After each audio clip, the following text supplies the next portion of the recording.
সমাপতন ঘটল পঞ্চসতীপীঠের জেলা বীরভূমে। দীর্ঘ প্রায় 2 বছর দিল্লির তিহার জেলে বন্দী থাকার পর মঙ্গলবারই জেলায় ফিরলেন বীরভূম জেলা সভাপতি অনুব্রত মণ্ডল ওরফে কেষ্ট।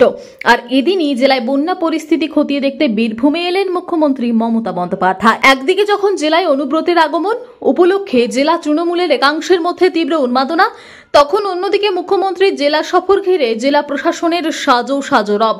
কেষ্টর পাড়ায় এলেন এদিন মুখ্যমন্ত্রী।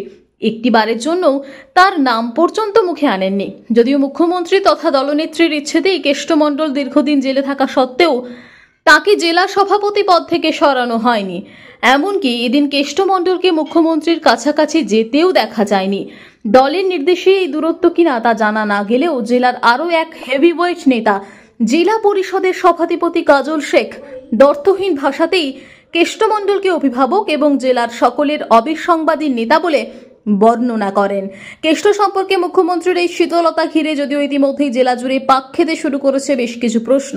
তবে কি দুর্নীতির অভিযোগে জেল যাত্রার কারণে আজও তিনি তার অত্যন্ত স্নেহের পাত্র কেষ্টমণ্ডলকে মন থেকে ক্ষমা করতে পারেননি?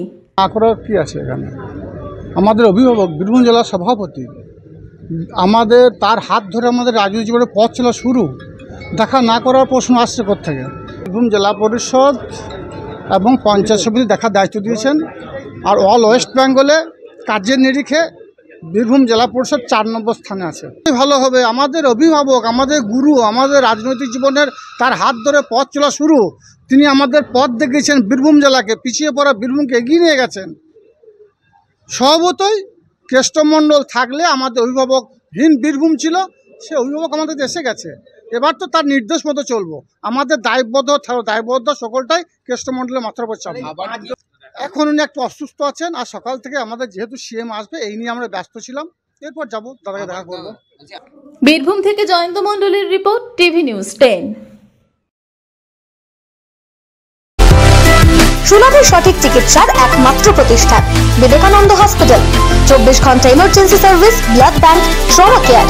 আপনাদের সেবায় আমরা তৎপর।